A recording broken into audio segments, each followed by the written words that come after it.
ನಮಸ್ಕಾರ ವೀಕ್ಷಕರೇ, ಜಾತಕ ಫಲ ವಿಶೇಷ ಕಾರ್ಯಕ್ರಮಕ್ಕೆ ಸ್ವಾಗತ. ನಾನು ವಿನುತಾ ಪರಮೇಶ್. ವೀಕ್ಷಕರೇ, ಇವತ್ತು ಶನಿವಾರ. ಈ ದಿನದ ವಿಶೇಷತೆ ಹಾಗೂ ನೀವು ಕಳಿಸಿರುವ ಸಂದೇಶಗಳ ಜೊತೆಗೆ 12 ರಾಶಿಗಳ ಬಗ್ಗೆ ತಿಳಿಸ್ಕೊಡ್ತಾ ಹೋಗ್ತೇವೆ. ಮೊದಲಿಗೆ ಕಾರ್ಯಕ್ರಮಕ್ಕೆ ಪ್ರಾಜ್ಞರಾದ ಶ್ರೀ ಶ್ರೀಕಂಠ ಶಾಸ್ತ್ರಿಗಳನ್ನು ಸ್ವಾಗತಿಸೋಣ. ಶಾಸ್ತ್ರಿಗಳೇ, ಕಾರ್ಯಕ್ರಮಕ್ಕೆ ಸ್ವಾಗತ. ನಮಸ್ಕಾರಗಳು. ಶಾಸ್ತ್ರಿಗಳೇ, ಮೊದಲಿಗೆ ಇವತ್ತು ಶನಿವಾರ, ಈ ದಿನದ ವಿಶೇಷತೆಯನ್ನು ತಿಳಿಸ್ಕೊಡ್ತಾದ್ರೆ. ಶ್ರೀ ಗುರುಭ್ಯೋ ನಮಃ. ಹರಿ ಓಂ. ಮೂರ್ತಿತ್ವೇ ಪರಿಕಲ್ಪಿತ ಶಶಿಭೃತೌ ವರ್ತ್ಮಾ ಪುನರ್ಜನ್ಮನ ಮಾತ್ಮೇ ಚಾತ್ಮವಿದಾಂ ಕೃತುಶ್ಚ ಯಜತಾಂ ಭರ್ತ ಅಮರಜ್ಯೋತಿಷಾಂ ಲೋಕಾನಾಂ ಪ್ರಳಯೋದ್ಭವ ಸ್ಥಿತಿವೇಭುಶ್ಚಾನೇಕಧಾ ಯಶ್ರಿತೌ ವಾಚನ್ನ ಸದದಾತ್ವನೇಕ ಕಿರಣಃ ತ್ರೈಲೋಕ್ಯ ದೀಪೋ ರವಿಃ. ಸಮಸ್ತ ವೀಕ್ಷಕರಿಗೆ ಶುಭೋದಯ, ಶುಭ ಬೆಳಗು. ಈ ದಿನದ ಸಂದೇಶಗಳನ್ನು ಪರಿಶೀಲಿಸುವ ಪೂರ್ವದಲ್ಲಿ ಇವತ್ತಿನ ಪಂಚಾಂಗವನ್ನು ಗಮನಿಸಿಕೊಳ್ಳೋಣ. ಶ್ರೀ ಪರಾಭವನಾಮ ಸಂವತ್ಸರ, ಉತ್ತರಾಯಣ, ವಸಂತ ಋತು, ವೈಶಾಖ ಮಾಸ, ಕೃಷ್ಣ ಪಕ್ಷವಾಗಿದೆ. ಈ ದಿವಸ ಶನಿವಾರವಾಗಿರ್ತಕ್ಕಂಥದ್ದು. ಅಮಾವಾಸ್ಯೆ ತಿಥಿ, ಭರಣಿ ನಕ್ಷತ್ರ. ಈ ದಿವಸ ಶನಿವಾರವಾಗಿದೆ, ಅಮಾವಾಸ್ಯೆ ಬಂದಿದೆ, ಭರಣಿ ನಕ್ಷತ್ರ ಕೂಡ ಇದೆ. ತುಂಬ ಚೆನ್ನಾಗಿದೆ ಇದು ಕೂಡ. ನಮ್ಮಲ್ಲಿ ಯಾವುದು ಮೇಲಲ್ಲ, ಯಾವುದು ಕೇಳಲ್ಲ. ಪೌರ್ಣಿಮೆಗೆ ಎಷ್ಟು ಮಹತ್ವ ಇದೆಯೋ ಅಮಾವಾಸ್ಯೆಗೂ ಅಷ್ಟೇ ಮಹತ್ವ ಇದೆ. ಅಮಾವಾಸ್ಯೆಯಲ್ಲೂ ವ್ರತಗಳನ್ನು ಮಾಡ್ತಕ್ಕಂಥದ್ದಿದೆ. ಸೋಮವಾರ ವ್ರತ ಅಂತಲೇ ಒಂದು ವಿಶೇಷವಾದ ವ್ರತ ಇದೆ. ಅಮಾವಾಸ್ಯೆ ಬರಬೇಕು, ಆ ದಿವಸ ಸೋಮವಾರ ಬಂದಿರಬೇಕು, ಅದು ಬಹಳ ವಿಶೇಷ ಅಂತ. ಹೀಗೆ ಅಮಾವಾಸ್ಯೆಯನ್ನು ಬಹಳ ವಿಶೇಷವಾಗಿ ನಾವು ಪರಿಗಣಿಸಿದ್ದೀವಿ. ನಾವು ದೀಪಾವಳಿ ಸಂದರ್ಭಕ್ಕೆ ಹೋಗಿಬಿಟ್ರೆ ಅಮಾವಾಸ್ಯೆ ದಿವಸವೇ ಲಕ್ಷ್ಮೀ ಪೂಜೆ ಆಗ್ತಕ್ಕಂಥದ್ದಲ್ಲಿ. ಅಮಾವಾಸ್ಯೆ ಲಕ್ಷ್ಮಿ ಅಷ್ಟು ವಿಶೇಷ ಅಂತ. ಹೀಗೆ ಅಮಾವಾಸ್ಯೆ ನಮ್ಮಲ್ಲಿ ವರ್ಜ್ಯ ಅಲ್ಲ, ಅಂದರೆ ಬಿಟ್ಟಾಕಬೇಕು ಅಂತ ಇಲ್ಲ, ಭಯಪಡಬೇಕು ಅಂತಿಲ್ಲ. ಅದರಲ್ಲಿ ಈ ದಿವಸ ಶನಿವಾರ ಯಾರು ನಮ್ಮ ಭಯ, ಆಯುಷ್ಯ ಇವುಗಳಿಗೆ ಅಧಿಪತಿಯೋ, ಅವುಗಳನ್ನು ತಂದು ನಮ್ಮನ್ನು ನಡುಗಿಸಿ ಅಳಗಿಸಿ ಬಿಸಾಕ್ಬಿಡ್ತಾನೋ ಆ ರೀತಿ ಅಧಿಪತಿಯಾಗಿರ್ತಕ್ಕಂಥವನು ಶನೈಶ್ಚರ. ಮತ್ತು ಈ ದಿವಸ ನಕ್ಷತ್ರ ಯಾವುದಪ್ಪ ಅಂದರೆ ಭರಣಿ ನಕ್ಷತ್ರ. ಆ ನಕ್ಷತ್ರದ ದೇವತೆ ಯಾರು? ಯಮ ಆಗಿದ್ದಾನೆ. ಯಮ ಹಾಗೂ ಶನೈಶ್ಚರ ಇಬ್ಬರು ಅಣ್ಣ ತಮ್ಮಂದರು, ಸೂರ್ಯನೇ ಹುಟ್ಟಿದಂಥ ಮಕ್ಕಳು ಇವರಿಬ್ಬರು. ಹೀಗಾಗಿ ಈ ದಿವಸ ನಾವು ಯಮ ಎಲ್ಲ ಸತ್ತವ್ರನ್ನೆಲ್ಲ ಕಾಪಾಡ್ತಕ್ಕಂಥವನು ಯಾರಪ್ಪ ಅಂದರೆ ಯಮಧರ್ಮ, ನರಕಲೋಕದ ಅಧೀಶ್ವರ. ಮೊದಲು ಜಗತ್ ಸೃಷ್ಟಿಯಾದ ಮೇಲೆ ಯಾರು ಮೊದಲು ಸತ್ತರೋ ಅವನೇ ಯಮನಾಗಿ ಅಲ್ಲಿ ಕೂತಿದ್ದಾನೆ ಅಂತ ನಮ್ಮಲ್ಲಿ ಆಧಾರ. ಹೀಗಾಗಿ ಯಮ ಸಾವಿಗೆ ಅಧಿಪತಿಯಾಗಿರ್ತಕ್ಕಂಥವನು, ಶನೈಶ್ಚರನ ಸಾವಿನ ಸೂಚಕ ಆಗಿರ್ತಕ್ಕಂಥ ಗ್ರಹ. ಹೀಗಾಗಿ ನಾವು ಭಯ ಪಡ್ತಕ್ಕಂಥದ್ದು ಯಾವುದಕ್ಕೆ ಅಂದರೆ ಸಾವಿಗೆ. ಹೀಗಾಗಿ ಈ ದಿವಸ ಈ ಸಾವಿನ ಭಯ ನಿವಾರಣೆ ಆಗಬೇಕು ಅಂತಂದರೆ ಎಂಥ ಸಾವು ಬಂದುಬಿಡುತ್ತೋ, ಹಲವು ಬಗೆಯ ಸಾವುಗಳಿದ್ದಾವೆ. ಈ ಥರ ನಾವು ಯಾವುದೋ ಎಲ್ಲೋ ರಸ್ತೆಯಲ್ಲಿ ಸಿಕ್ಕಾಕ್ಕೊಂಡು, ಇನ್ಯಾವುದೋ ಹಾಸ್ಪಿಟಲ್ ಒದ್ದಾಡಿಕೊಂಡು, ಇನ್ಯಾರದ್ದೋ ಒಂದು ಬಂಧನಕ್ಕೋ, ಇನ್ಯಾವುದೋ ಒಂದು ಚಿತ್ರಹಿಂಸೆಗೂ ಬಲಿಯಾಗಿ ಸಾಯೋದು ಯಾರಿಗೂ ಇಷ್ಟ ಇಲ್ಲ. ಅನಾಯಾಸೇನ ಮರಣಂ. ಅನಾಯಾಸವಾಗಿ ಕೂತಿದ್ದರೆ ಕೂತಲ್ಲೇ ಹೋಗಿಬಿಡ್ಬೇಕಪ್ಪ, ಮಲಗಿದ್ದರೆ ಮಲಗಿದಲ್ಲೇ ಹೋಗಿಬಿಡ್ಬೇಕಪ್ಪ. ದೇವರು ಎಲ್ಲರಿಗೂ ಒಂದು ಅಪೇಕ್ಷೆ ಇದೆ. ದೇವರು ಪ್ರಾರ್ಥನೆ ಮಾಡ್ಕೊಳ್ತಾ ಇರ್ತೀನಿ, ಆ ಸಂದರ್ಭದಲ್ಲಿ ತೊಗೊಂಡು ಹೋಗಲಿ ಶರೀರ ಅಂತ. ಈ ಥರದ್ದೆಲ್ಲ ನಮ್ಮಲ್ಲಿ ಕಲ್ಪನೆಗಳಿದೆ ನೋಡಿಪ್ಪ. ನಿರಾಯಾಸವಾಗಿ, ಅನಾಯಾಸವಾಗಿ ಸಾವು ಬರಬೇಕು, ಮುಕ್ತಿ ಕಾಣಬೇಕು ಅಂತಂದರೆ ಹೀಗೆ ನಾವು ಶನೈಶ್ಚರನನ್ನು, ಯಮನನ್ನು, ಇವರಿಬ್ಬರಿಗೂ ಅಧೀಶ್ವರನಾಗಿರ್ತಕ್ಕಂಥ ಪರಮೇಶ್ವರನನ್ನು ಪ್ರಾರ್ಥನೆ ಮಾಡಬೇಕಂತ. ಹೀಗಾಗಿ ಈ ಶನಿವಾರ ಅಂಥದ್ದೆಲ್ಲದಕ್ಕೆ ಒಂದು ಸೂಕ್ತ ಕಾಲವಾಗಿದೆ. ಈ ದಿವಸ ಈಶ್ವರ ಸನ್ನಿಧಾನದಲ್ಲೋ ಶನೈಶ್ಚರ ಸನ್ನಿಧಾನದಲ್ಲೋ ಹೋಗಿ ಅಭಿಷೇಕವನ್ನು, ರುದ್ರಾಭಿಷೇಕವನ್ನು ಮಾಡಿಸಿ, ಮತ್ತು ಶನೈಶ್ಚರನಿಗೆ ತುಂಬ ಪ್ರಿಯ ತಿಲ ತೈಲಾಭಿಷೇಕ, ಶಿವನಿಗೂ ಬಹಳ ಪ್ರಿಯ ತಿಲ ತೈಲಾಭಿಷೇಕ. ತಿಲ ಅಂದರೆ ಎಳ್ಳು, ಎಳ್ಳಿನ ಎಣ್ಣೆ. ಎಳ್ಳೆಣ್ಣೆ ಯಾರಿಗೆ ಗೊತ್ತಿಲ್ಲ, ಎಲ್ರಿಗೂ ಗೊತ್ತಿದೆ. ಎಳ್ಳೆಣ್ಣೆಯಿಂದ ಅಭಿಷೇಕವನ್ನು ಮಾಡಿಸಿದ್ರೆ ನಮ್ಮ ಪಾಪಗಳೆಲ್ಲ ಕಳೆದು ಹೋಗಿ ಭಗವತ್ ಕೃಪೆಯಿಂದ, ಅವನ ಕೃಪೆಯಿಂದ, ನಾವೇನು ಪೂಜೆ ಮಾಡಿಸ್ತೀವೋ ಆ ಕೃಪೆಯಿಂದ ನಮಗೆ ನಿರಾಯಾಸತೆ, ಯಾವುದೇ ನೋವಿಲ್ಲದೆ, ಯಾವುದೇ ಆರೋಗ್ಯ ಏರುಪೇರಾಗಿ ಒದ್ದಾಡಿ ಬಳಲಿ ಇನ್ಯಾವುದೋ ಒಂದು ಸಮಸ್ಯೆಗಳಿಂದ ಬಳಲಿಕೆ ಇಲ್ಲದೆ ಹಾಗೆ ಸಾವು ಬಂದುಬಿಡುತ್ತೆ. ಸಾವು ಅಂದರೆ ಕೇವಲ ದೇಹ ಸಾವು ಅಂತಲ್ಲ, ನಮ್ಮ ಕಷ್ಟಗಳಿಗೆ ಸಾವು ಬರುತ್ತೆ, ನಮ್ಮ ಕೆಟ್ಟ ಆಲೋಚನೆಗಳಿಗೆ ಸಾವು ಬರುತ್ತೆ, ನಮ್ಮ ಶತ್ರುಗಳಿಗೆ ಅವರಿಗೆ ಸಾವು ಬೇರೆ ವಿಚಾರ, ಆದರೆ ಅಶತ್ರುತ್ವ ಅಂತಕ್ಕಂಥದ್ದು ಸತ್ತು ಹೋಗ್ಬಿಡುತ್ತೆ. ಈ ರೀತಿಯಲ್ಲಿ ನಮಗೆ ಯಾವುದು ವಿಷಕಾರಿಯಾಗಿದೆಯೋ, ಯಾವುದು ಅಸಹನೀಯವಾಗಿದೆಯೋ ಅವುಗಳಿಗೆ ಸಾವು ಬರುತ್ತೆ, ಅವುಗಳಿಗೆ ಮುಕ್ತಿ ಬರುತ್ತೆ, ಅವುಗಳಿಂದ ನಾವು ಪಾರಾಗಿ ಶಾಂತತೆ ಅದು ಉಂಟಾಗುತ್ತೆ. ಹೀಗಾಗಿ ತಪ್ಪದೇ ಈ ದಿವಸ ಈಶ್ವರನಿಗಾಗಲಿ ಶನೈಶ್ಚರನಿಗಾಗಲಿ ತಿಲತೈಲದಿಂದ ಅಭಿಷೇಕವನ್ನು ಮಾಡಿಸ್ರಿ, ತುಂಬ ಒಳ್ಳೆಯ ಫಲ, ಒಳ್ಳೆಯ ದಿವಸ ಈ ದಿವಸ.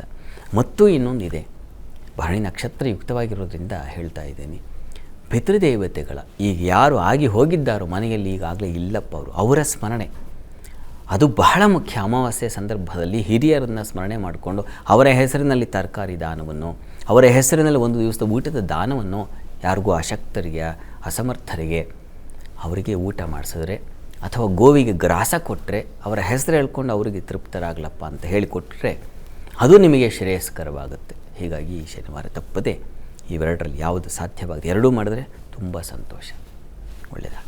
ಶಾಸ್ತ್ರಿಗಳೇ, ಈ ದಿನದ ವಿಶೇಷ ಅಮಾವಾಸ್ಯೆ ಹಾಗೂ ಸೂರ್ಯಪುತ್ರ ಶನೇಶ್ವರ ಹಾಗೂ ಈಶ್ವರನ ಪ್ರಾರ್ಥನೆ ಯಾಕಾಗಿ ಮಾಡಬೇಕು ಅನ್ನೋದನ್ನು ತಿಳಿಸ್ಕೊಟ್ರಿ. ಈಗ ಈ ದಿನದ ಸಂದೇಶಗಳ ಕಡೆ ಗಮನ ಹರಿಸೋಣ. ಮೊದಲ ಸಂದೇಶ ಅವಿನಾಶ್ ಕಾರವಾರದಿಂದ. ಇವರು ಹುಟ್ಟಿದ ದಿನಾಂಕ 25/5/1990, ಹುಟ್ಟಿದ ಸಮಯ 4:27 PM. ಇವರ ಪ್ರಶ್ನೆ ಮದುವೆ ಬಗ್ಗೆ ತಿಳಿಸ್ಕೊಡಿ ಅಂತ. ಅವಿನಾಶ್ ಅವರ ಪ್ರಶ್ನೆ ಅದು ವಿವಾಹಕ್ಕೆ ಸಂಬಂಧಿಸಿದೆ. ಜಾತಕ ನೋಡೋಣ. ನೋಡಿ, ತಮ್ಮ ಜಾತಕವನ್ನು ಪರಿಶೀಲಿಸಿದರೆ ಇದು ತುಲಾ ಲಗ್ನವಾಗಿದೆ.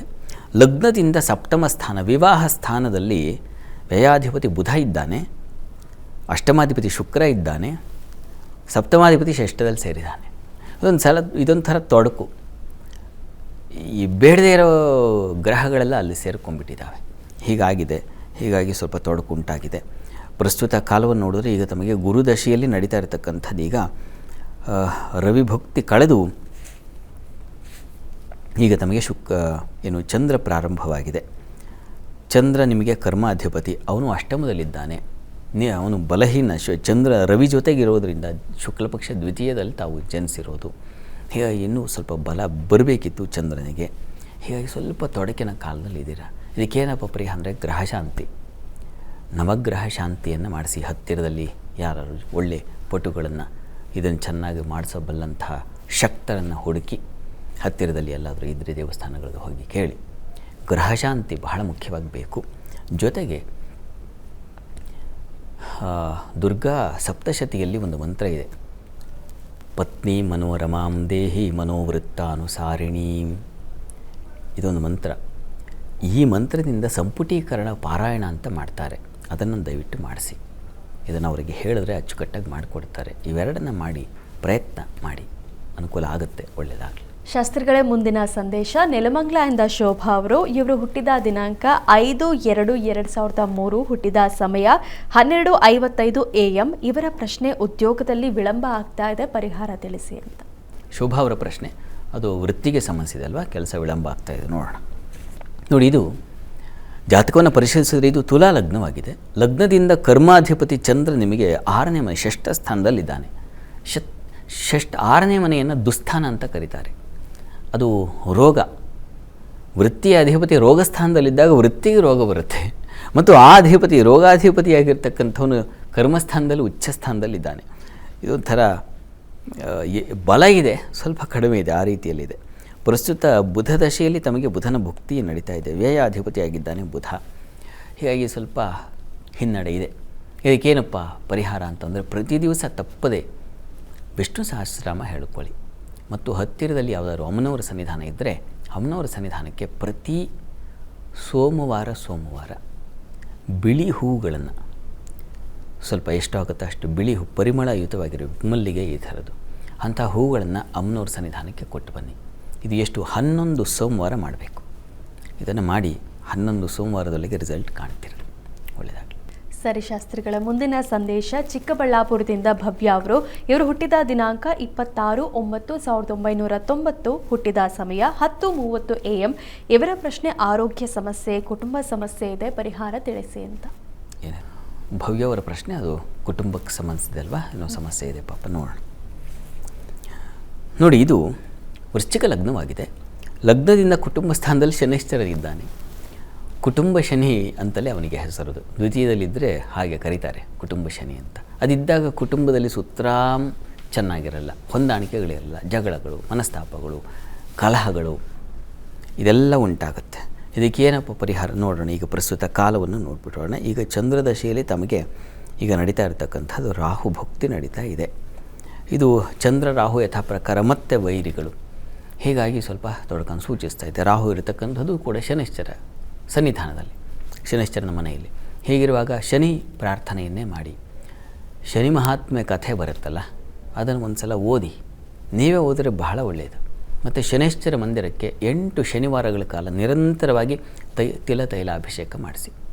ಪ್ರತಿ ಶನಿವಾರ ಈ ದಿವಸದಿಂದ ಪ್ರಾರಂಭ ಮಾಡಿ. ಅಲ್ಲಿ ಹೋಗೋದು ಶನೈಶ್ಚರನಿಗೆ ಎಳ್ಳೆಣ್ಣೆ ಅಭಿಷೇಕ ಮಾಡಿಸೋದು, ಮುಂದಿನ ಶನಿವಾರ ಹೋಗೋದು, ಹೀಗೆ 8 ಶನಿವಾರ ತಪ್ಪದೇ ಮಾಡಿಸಿ. ಮತ್ತು ಶನಿ ಮಹಾತ್ಮನ ಕಥೆ ಓದಿ, ತುಂಬ ಅನುಕೂಲ ಆಗುತ್ತೆ. ನೋಡಿ, ಒಳ್ಳೆಯದಾಗಲಿ. ಶಾಸ್ತ್ರಿಗಳ ಮುಂದಿನ ಸಂದೇಶ ಮನೋಜ್ MD ಮೈಸೂರಿಂದ. ಇವರು ಹುಟ್ಟಿದ ದಿನಾಂಕ 26/12/1999, ಹುಟ್ಟಿದ ಸಮಯ 5:45 AM. ಇವರ ಪ್ರಶ್ನೆ, ತುಂಬ ಕೋಪ ಬರುತ್ತೆ, ಪರಿಹಾರ ತಿಳಿಸ್ಕೊಡಿ, ಮದುವೆ ಬಗ್ಗೆ ತಿಳಿಸಿ ಅಂತ. ಮನೋಜ್ ಅವರ ಪ್ರಶ್ನೆ, ತುಂಬ ಕೋಪ ಇದೆ, ಇದಕ್ಕೇನು ಪರಿಹಾರ ಮತ್ತು ವಿವಾಹದ ಬಗ್ಗೆ ತಿಳಿಸ್ಬೇಕಾಗಿ ನೋಡೋಣ. ಮನೋಜ್ ಅಂತಂದರೆ ಮನಸ್ಸಿನಲ್ಲಿ ಜನಿಸುವುದು ಯಾವುದು? ವಸ್ತುತಃ ಬಯಕೆಗಳು ಮನಸ್ಸಿನಲ್ಲಿ ಜನಿಸುತ್ತೆ ಅಂತ, ಹಾಗಾಗಿ ಕಾಮನನ್ನು ಮನೋಜ ಅಂತ ಕರೀತಾರೆ. ಮತ್ತು ಮನಸ್ಸಿನ ವೇಗಕ್ಕೆ ಆಂಜನೇಯನಿಗೂ ಮನೋಜ ಅಂತ ಹೇಳಲಾಗುತ್ತೆ. ಹೀಗಾಗಿ ಮನಸ್ಸಿನಲ್ಲಿ ನಿಮಗೆ ಇವೆರಡೂ ಬಿಟ್ಬಿಟ್ಟು ಕೋಪವ ಅರಳುತ್ತಾ ಇದೆ. ಹೀಗಾಗಿ ಇದಕ್ಕೇನಪ್ಪ ಪರಿಹಾರ ನೋಡೋಣ. ನೋಡಿ, ತಮ್ಮದು ವೃಶ್ಚಿಕ ಲಗ್ನವಾಗಿದೆ. ಲಗ್ನದ ಅಧಿಪತಿ ಕುಜ ಬಲಿಷ್ಠನಾಗಿದ್ದಾನೆ ತೃತೀಯದಲ್ಲಿ, ದ್ವಿತೀಯದಲ್ಲಿ ರವಿ ಇದ್ದಾನೆ. ರವಿ ದ್ವಿತೀಯದಲ್ಲಿದ್ದರೆ, ಕುಜ ದ್ವಿತೀಯದಲ್ಲಿದ್ದರೆ ಸ್ವಲ್ಪ ಹಾಗಿರುತ್ತೆ, ಕೋಪ ಬರುತ್ತೆ. ಅದು ರವಿ ಇರುವ ಕಾರಣದಿಂದಾಗಿ ಈಶ್ವರ ಸನ್ನಿಧಾನದಲ್ಲಿ ಅಲ್ಲಿ ಪ್ರಾರ್ಥನೆ ಇದೆಯಲ್ಲ, ನಮಸ್ತೆ ಮನ್ಯವ ಉತೋತ ಇಶಬೆ ನಮಃ. ಅವನಿಗೆ ಮನ್ಯು ಅಂದರೆ ಕೋಪ ಅಂತ. ಈಶ್ವರನಿಗೆ ರುದ್ರಾಭಿಷೇಕ ಮಾಡಿಸಿ. ಅಭಿಷೇಕ ಮಾಡಿಸಿದ ತೀರ್ಥ ಯಾವುದು ಜಲ ಇದೆ, ಮಂತ್ರಜಲ, ಅದನ್ನು ನೀವು ಸ್ವೀಕರಿಸಿ. 1 ಲೋಟ ಪ್ರತಿ ದಿವಸ ಅಭಿಷೇಕ ಮಾಡಿಸೋದು, ಕುಡಿಯೋದು. ಅಥವಾ ಪ್ರತಿ ದಿವಸ ಕಷ್ಟ ಆದರೆ ಪ್ರತಿ ಭಾನುವಾರ ನಿರಂತರವಾಗಿ ಮಾಡಿ. ತಪಸ್ಸನ್ನು ಮಾಡಬೇಕು ನಾವು. ಅದು ಎಷ್ಟು 1 ದಿವಸ 2 ದಿವಸಕ್ಕೂ ಹಾಗಲ್ಲ. ನಮ್ಮಲ್ಲಿರೋ ಈ ಕೋಪ ತಾಪ ಅಳಿಬೇಕು ಅಂದರೆ ಕನಿಷ್ಠ 1 ವರ್ಷವೋ 3 ವರ್ಷವೋ ಹೀಗೆ ನಿರಂತರತೆ ಬೇಕಾಗುತ್ತೆ. ಅದು ಮಾಡ್ತಾ ನೀವು ಆ ಯಾವುದು ಮಂತ್ರಜಲ ಇದೆಯೋ ನೀವು ಟ್ರೈ ಮಾಡಿ, ಪರೀಕ್ಷೆ ಮಾಡಿ. ಪ್ರತಿ ಭಾನುವಾರ ಹೋಗಿ ರುದ್ರಾಭಿಷೇಕ ಮಾಡಿಸಿ, ಅಲ್ಲಿರಬೇಕು, ನೀವು ಕೂತಿರಬೇಕು, ಅಭಿಷೇಕ ಮಾಡುವಾಗ ಅದು ನೋಡಬೇಕು. ಆ ಜಲಾಭಿಷೇಕ ಮಾಡಿಸಿ ಆ ಜಲ ತೀರ್ಥ ಏನಿದೆ ಅದನ್ನು ನೀವು ಒಂದು ಲೋಟ ಸ್ವೀಕರಿಸೋದು. ಹೀಗೆ ನಿರಂತರವಾಗಿ ಮಾಡಿ, ನೀವು ಪ್ರಯತ್ನ ಮಾಡಿ. ನನಗನ್ಸುತ್ತೆ ಇನ್ನೊಂದು ವರ್ಷ ಅಚ್ಚುಕಟ್ಟಾಗಿ ಶ್ರದ್ಧೆನ ನೀವು ಮಾಡಿದ್ರೆ 1 ವರ್ಷದ ನಂತರದಲ್ಲಿ ನಿಮ್ಮಲ್ಲಿ ಎಷ್ಟು ಬದಲಾವಣೆ ಆಗಿರುತ್ತೆ ನೋಡಿ, ಆಮೇಲೆ ನಂಗೆ ಸಂದೇಶ ಹಾಕಿ. ಒಳ್ಳೆಯದಾಗಲಿ. ವಿವಾಹದ ಬಗ್ಗೆನೂ ಕೇಳಿದ್ದೀರಿ ಅಲ್ವಾ? ವಿವಾಹಕ್ಕೆ ಸಂಬಂಧಿಸಿದಾಗ ಆ ಅಧಿಪತಿ ಶುಕ್ರ ನಿಮಗೆ ಚೆನ್ನಾಗಿದ್ದಾನೆ, ಆತಂಕ ಬೇಡ. ಪ್ರಸ್ತುತ ಕಾಲವನ್ನು ನೋಡಿದ್ರೆ ಶುಕ್ರ ದಶೆಯಲ್ಲಿ ಈಗ ತಮಗೆ ಶನೈಶ್ಚರನ ಭಕ್ತಿ ನಡೀತಾ ಇದೆ. ಶನೈಶ್ಚರ ಸ್ವಲ್ಪ ವೀಕ್ ಆಗಿದ್ದಾನೆ, ಬಲಹೀನನಾಗಿದ್ದಾನೆ. ಇರಲಿ, ಶುಕ್ರ ಒಂದು ನವಗ್ರಹ ಶಾಂತಿ ಮಾಡಿಸಿ. ಆ ಗ್ರಹ ಶಾಂತಿಯಿಂದ ನಿಮಗೆ ಯಾವ ಸಂಕಲ್ಪ ಇದೆ ಆ ಸಂಕಲ್ಪ ಈಡೇರಿಬಿಡುತ್ತೆ. ಆತಂಕ ಬೇಡ, ಆಗುತ್ತೆ. ಒಳ್ಳೆಯದಾಗಲಿ. ಶಾಸ್ತ್ರಿಗಳ ಮುಂದಿನ ಸಂದೇಶ ಸಹನಾ ಹುಬ್ಬಳ್ಳಿಯಿಂದ. ಇವರು ಹುಟ್ಟಿದ ದಿನಾಂಕ 5/6/1998, ಹುಟ್ಟಿದ ಸಮಯ 7:15 PM. ಇವರ ಪ್ರಶ್ನೆ, ಮದುವೆ ಬಗ್ಗೆ ತಿಳಿಸಿ, ಯಾವ ರಾಶಿಯ ಮತ್ತು ನಕ್ಷತ್ರದ ವರನನ್ನು ಆಯ್ಕೆ ಮಾಡಬೇಕು, ದಯವಿಟ್ಟು ತಿಳಿಸ್ಕೊಡಿ ಅಂತಿದ್ದಾರೆ. ಸಹನಾ ಅವರ ಪ್ರಶ್ನೆ ಅದು ವಿವಾಹಕ್ಕೆ ಸಂಬಂಧಿಸಿದೆ. ಯಾವ ರಾಶಿಯವರಾಗುತ್ತೆ ಅಂತ ಹೇಳಬೇಕಾಗಿದೆ. ನೋಡೋಣ. ನೋಡಿ, ತಮ್ಮ ಜಾತಕವನ್ನು ಪರಿಶೀಲಿಸಿದ್ರೆ ಇದು ವೃಶ್ಚಿಕ ಲಗ್ನವಾಗಿದೆ. ಲಗ್ನದಿಂದ ವಿವಾಹ ಸ್ಥಾನದ ಅಧಿಪತಿ ಶುಕ್ರ ಅಷ್ಟಮದಲ್ಲಿದ್ದಾನೆ, ಇದೊಂದು ತೊಡಕು.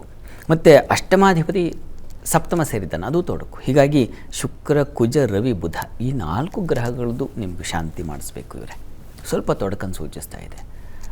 ಹೀಗಾಗಿ ಶುಕ್ರನಿಗೆ ಮತ್ತು ಪ್ರಧಾನವಾಗಿ ಕುಜ ಬುಧ, ಶುಕ್ರ ಕುಜ ಬುಧ ಈ ಗ್ರಹಗಳ ಒಂದು ಜಪಸಹಿತ ಶಾಂತಿ ಅನಿವಾರ್ಯ ಇದೆ. ಜಾತಕದಲ್ಲಿ ಸ್ವಲ್ಪ ತೊಡಕನ್ನು ಸೂಚಿಸ್ತಾ ಇದೆ. ಇದನ್ನು ದಯವಿಟ್ಟು ಮಾಡಿಸಿ. ನಿಮಗೆ ಯಾವ ರಾಶಿಯವ್ರದ್ದಾಗುತ್ತೆ ಅಂತ ಕೇಳಿದ್ದೀರಿ. ನಿಮ್ಮ ರಾಶಿಗೆ ನೋಡಿ, ವೃಷಭ ರಾಶಿಯವ್ರದ್ದಾಗುತ್ತೆ, ಮಿಥುನ ಆಗುತ್ತೆ, ಕನ್ಯಾ ರಾಶಿ ಆಗುತ್ತೆ, ನಂತರದಲ್ಲಿ ಧನು ತೊಂದರೆ ಇಲ್ಲ, ಮತ್ತು ಮಕರ ರಾಶಿ ಆಗುತ್ತೆ. ಇಷ್ಟು ಆಗುತ್ತೆ ಪ್ರಧಾನವಾಗಿ. ನೋಡಬೇಕು ಮತ್ತು ಪರಿಶೀಲಿಸೋದಿರುತ್ತೆ.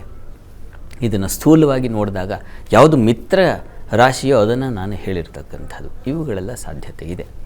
ಪ್ರಯತ್ನ ಮಾಡಿ ಮತ್ತು ಆಮೇಲೂ ಪರಿಶೀಲಿಸ್ಕೊಳ್ಳಿ. ಇಬ್ಬರಿಗೆ ಹೊಂದಾಣಿಕೆ, ಸಪ್ತಮಾಧಿಪತಿ ಚೆನ್ನಾಗಿದ್ದಾನ ಹುಡುಗನ ಜಾತಕದಲ್ಲಿ, ನಿಮಗೆ ಅವರಿಗೆ ಮೈತ್ರಿ ಚೆನ್ನಾಗಿದೆಯಾ, ಇದನ್ನೆಲ್ಲ ನೋಡ್ಕೊಂಡು ಆಮೇಲೆ ಮುಂದುವರಿಯೋದು ತುಂಬ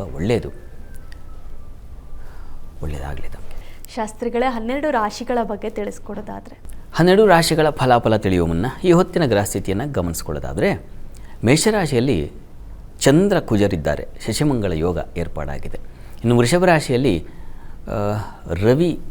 ರಾಶಿಯಲ್ಲಿ ರವಿ ಬುಧ ಜೊತೆಗೆ ಮಾಂದ್ಯ ಉದಯಾಗಿದೆ. ಈ ದಿವಸ ಬುಧಾದಿತ್ಯ ಯೋಗದ ಜೊತೆಗೆ ಮಾಂದ್ಯ ಉದಯಾಗಿದೆ. ಇನ್ನು ಗುರು ಶುಕ್ರರ ಯುತಿಯನ್ನು ಕಾಣ್ತಾ ಇದ್ದೀವಿ, ಅದು ಮಿಥುನ ರಾಶಿಯಲ್ಲಿ.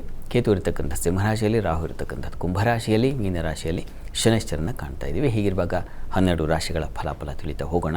ಮೊದಲಿಗೆ ಮೇಷರಾಶಿಯವರಿಗೆ ಮಾತಾಡುವಾಗ ಬಹಳ ಎಚ್ಚರಿಕೆಯಿಂದ ಇರಬೇಕು. ಜಾಣರು ಕೂಡ ಜಾರಿ ಬಿಡ್ತಾರೆ ಈ ದಿವಸ, ಕಾರಣ ಮಾಂದ್ಯ ಇದೆ. ಈ ಕಾರಣದಿಂದಾಗಿ ಬಹಳ ಹುಷಾರು. ಮತ್ತು ಉಪನ್ಯಾಸಕರು, ಈ ಫೈನಾನ್ಸ್ ಕ್ಷೇತ್ರಗಳಲ್ಲಿರ್ತಕ್ಕಂಥವ್ರು, ಅಧಿಕಾರದ ಆ ವಲಯದಲ್ಲಿರ್ತಕ್ಕಂಥವ್ರು ಹುಷಾರಾಗಿರಿ. ಈ ದಿವಸ ನಿಮಗೆ ಆಹಾರ ವ್ಯತ್ಯಾಸ ಆಗ್ತಕ್ಕಂಥ ಸಾಧ್ಯತೆ ಇದೆ. ಖಾರ ಪದಾರ್ಥಗಳನ್ನ ಸೇವಿಸ್ತಕ್ಕಂಥದ್ದು, ಈ ರೀತಿಯ ಅದರಿಂದ ತೊಂದರೆ ಸಾಧ್ಯತೆ ಸೂಚಿಸ್ತಾ ಇದೆ. ಉಳಿದ ಹಾಗೆ ಈ ದಿವಸ ವೃತ್ತಿಯಲ್ಲಿ ಅನುಕೂಲ ಚೆನ್ನಾಗಿದೆ. ನಿಮಗೆ ಕೆಲಸ ಕಾರ್ಯಗಳಲ್ಲಿ ಸಹಾಯ ಸಹಕಾರಗಳು ಚೆನ್ನಾಗಿದೆ. ಬಂಧು ಮಿತ್ರರ ಪ್ರೀತಿ ವಿಶ್ವಾಸ ತುಂಬ ಚೆನ್ನಾಗಿರುತ್ತೆ ಈ ದಿವಸ. ಎಲ್ಲ ಪಕ್ಕ ಕೆಟ್ಟ ಸ್ನೇಹಿತರ ಜೊತೆಗೋ ಬಂಧುಗಳ ಜೊತೆಗೋ ಚೆನ್ನಾಗಿರ್ತೀರ, ಅಥವಾ ವಿಹಾರ ಪ್ರಯಾಣ ಈ ಥರದ್ದು ಒಂದು ಸಾಧ್ಯತೆ. ಒಂದು ಟ್ರಿಪ್ ಹೋಗಿಬಿಡೋಣ, ಸಾಕಾಗಿದೆ ಮನೆಯ ಕೆಲಸ ಇತ್ಯಾದಿ, ಆ ರೀತಿಯ ಆಲೋಚನೆಗಳು ಬರೋ ಸಾಧ್ಯತೆ ಜಾಸ್ತಿ ಇದೆ ಈ ದಿವಸ. ಮತ್ತು ಈ ದಿವಸ ಕೃಷಿಕರಿಗೆ ತುಂಬ ಚೆನ್ನಾಗಿದೆ, ವ್ಯಾಪಾರಿಗಳಿಗೆ ತುಂಬ ಚೆನ್ನಾಗಿದೆ. ಅದರಲ್ಲೂ ಪೆಟ್ರೋಲಿಯಂ ಕ್ಷೇತ್ರದಲ್ಲಿ ಚಂದ್ರ ದ್ರವಕಾರಕ, ಕುಜ ಬೆಂಕಿ ಅಗ್ನಿಕಾರಕ. ಇದು ಪೆಟ್ರೋಲಿಯಂ ಉತ್ಪನ್ನಗಳು, ದ್ರವ ಉತ್ಪನ್ನಗಳು ಅಂತ ಯಾವುದನ್ನು, ಕ್ರೂಡ್ ಆಯಿಲ್ ಅಂತ ಯಾವುದನ್ನು ಕರೀತಾರೋ ಅವುಗಳಿಗೆ ಸಂಬಂಧಿಸಿರ್ತಕ್ಕಂಥ ವ್ಯಾಪಾರದಲ್ಲಿ ಬಹಳ ವಿಶೇಷವಾಗಿರುತ್ತೆ, ತುಂಬ ಚೆನ್ನಾಗಿದೆ. ಇನ್ನು ಉಳಿದ ಹಾಗೆ ಕರ್ಮಾಧಿಪತಿ ಶನೈಶ್ಚರ ವ್ಯಯದಲ್ಲಿದ್ದಾನೆ. ಸ್ವಲ್ಪ ವಿಳಂಬದಲ್ಲಿ ಕೆಲಸ ಕಾರ್ಯಗಳ ನಿಧಾನಗತಿಯಲ್ಲಿ ಆಗುತ್ತೆ, ಆದರೆ ಆಗುತ್ತೆ, ಆತಂಕ ಬೇಡ. ಪ್ರಾರ್ಥನೆಗೆ ಈ ದಿವಸ ನೀವು ನೋಡಿ ಅನ್ನಪೂರ್ಣೇಶ್ವರಿ ಪ್ರಾರ್ಥನೆ ಮಾಡಿ. ಇನ್ನು ವೃಷಭ ರಾಶಿಯವರಿಗೆ ಈ ದಿವಸ ಮಾತಿನ ಕೌಶಲ್ಯ ತುಂಬ ಚೆನ್ನಾಗಿರುತ್ತದೆ. ಹಣಕಾಸಿನ ಸಮೃದ್ಧಿ ಚೆನ್ನಾಗಿದೆ, ಸಂಶಯ ಇಲ್ಲ. ಮತ್ತು ಬಹಳ ವಿಶೇಷವಾಗಿ ಕರ್ಮಸ್ಥಾನದಲ್ಲಿ ಶನೈಶ್ಚರ ಇರತಕ್ಕಂಥದ್ದು, ವೃತ್ತಿಯ ಅಧಿಪತಿ, ಕೆಲಸ ಕಾರ್ಯಗಳಲ್ಲಿ ಸಹಾಯ ಸಹಕಾರ ಸಿಗುತ್ತೆ. ಹಿರಿಯರಿಂದ, ಸೀನಿಯರ್ಸಿಂದ ಹೆಲ್ಪ್ ಸಿಗ್ತಕ್ಕಂಥ ಸಾಧ್ಯತೆ ಸೂಚಿಸ್ತಾ ಇದೆ. ಸ್ವಲ್ಪ ಆರೋಗ್ಯ ವ್ಯತ್ಯಾಸ, ಸ್ಕಿನ್ ಅಲರ್ಜಿ, ಸ್ಕಿನ್ಗೆ ಸಂಬಂಧಿಸಿರ್ತಕ್ಕಂಥ ಸ್ವಲ್ಪ ತೊಡಕನ್ನು ಅನುಭವಿಸೋ ಸಾಧ್ಯತೆ ಇದೆ ಈ ದಿವಸ. ಹುಷಾರು, ಗಮನ ಇರಲಿ. ಉಳಿದ ಹಾಗೆ ಸಂಗಾತಿಯಲ್ಲೂ ಕೂಡ ಸ್ವಲ್ಪ ಮನಸ್ತಾಪ, ಭಿನ್ನಾಭಿಪ್ರಾಯಗಳು, ಮನಸ್ಸಿಗೆ ಏನೋ ಒಂಥರ ಕಿರಿಕಿರಿ, ಹೇಳೋಕ್ಕಾಗಲ್ಲ ಬಿಡೋಕ್ಕಾಗಲ್ಲ, ಈ ಥರದ ಒಂದು ಸಂದಿಗ್ಧಕ್ಕೆ ಸಿಕ್ಕಾಕೊಳ್ತೀರ ಈ ದಿವಸ. ಪ್ರಾರ್ಥನೆಗೆ ಅಮ್ಮನವರ ಸನ್ನಿಧಾನದಲ್ಲಿ ಒಂದು ಅಭಿಷೇಕ ಮಾಡಿಸಿ, ಅನುಕೂಲ ಆಗುತ್ತೆ.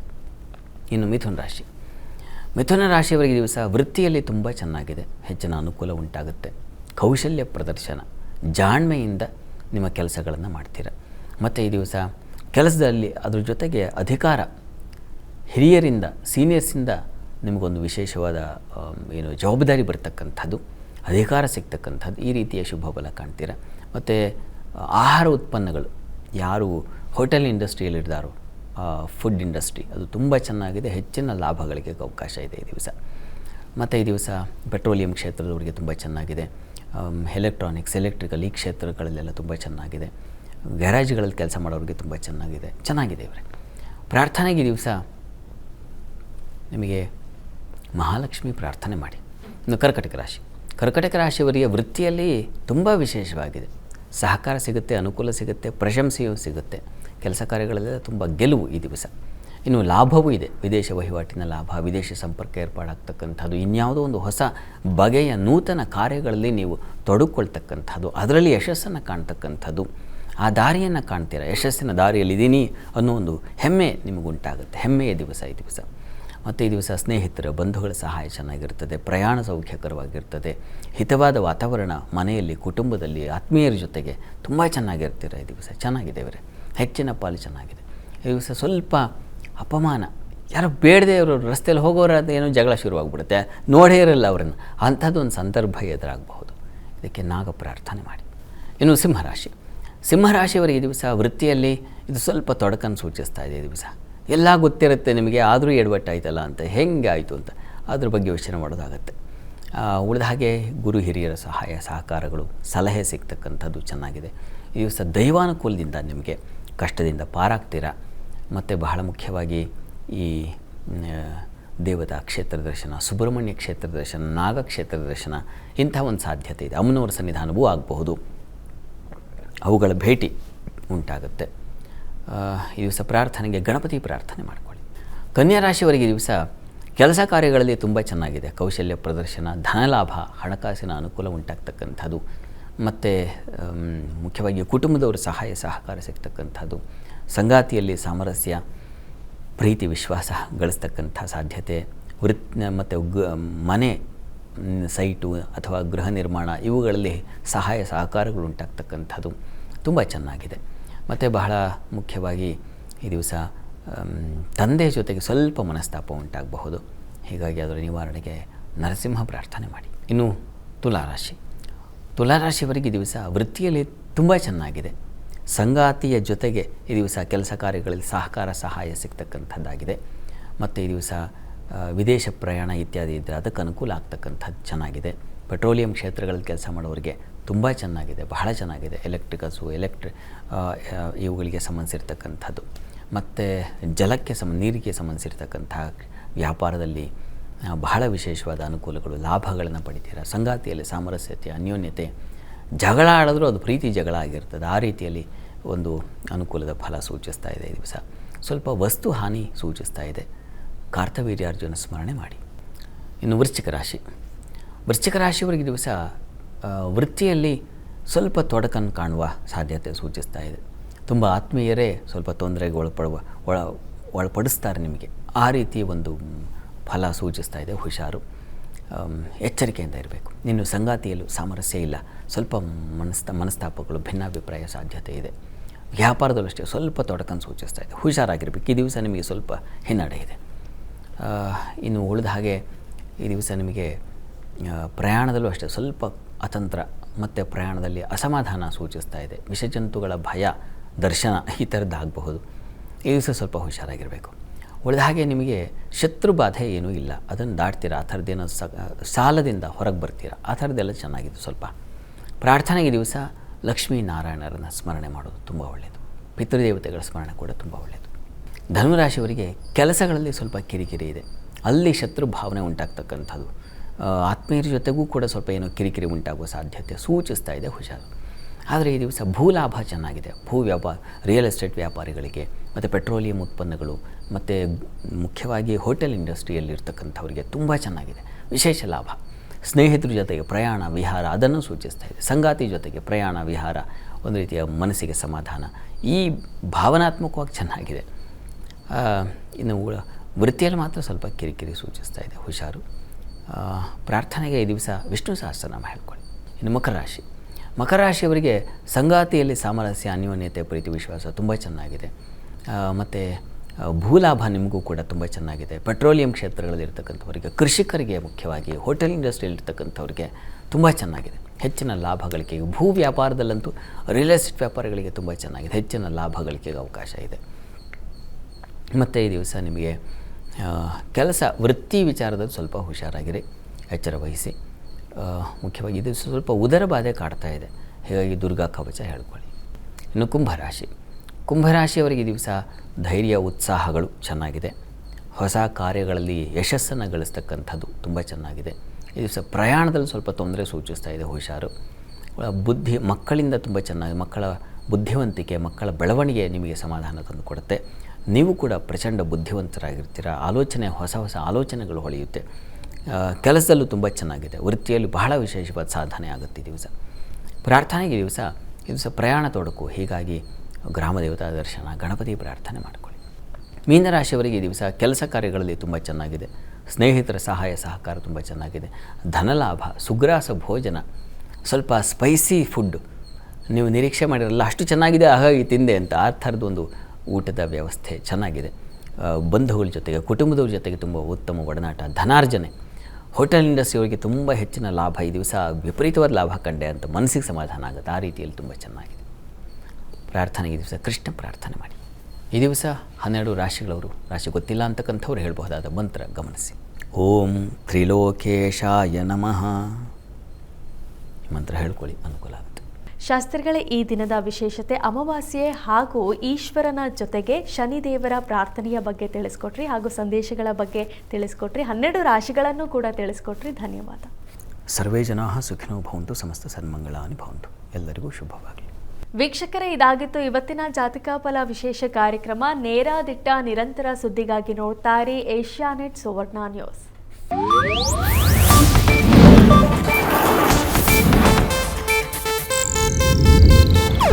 ಇದು ಏಷ್ಯಾನೆಟ್ ನ್ಯೂಸ್ ನೆಟ್ವರ್ಕ್ ಪ್ರಸ್ತುತಿ.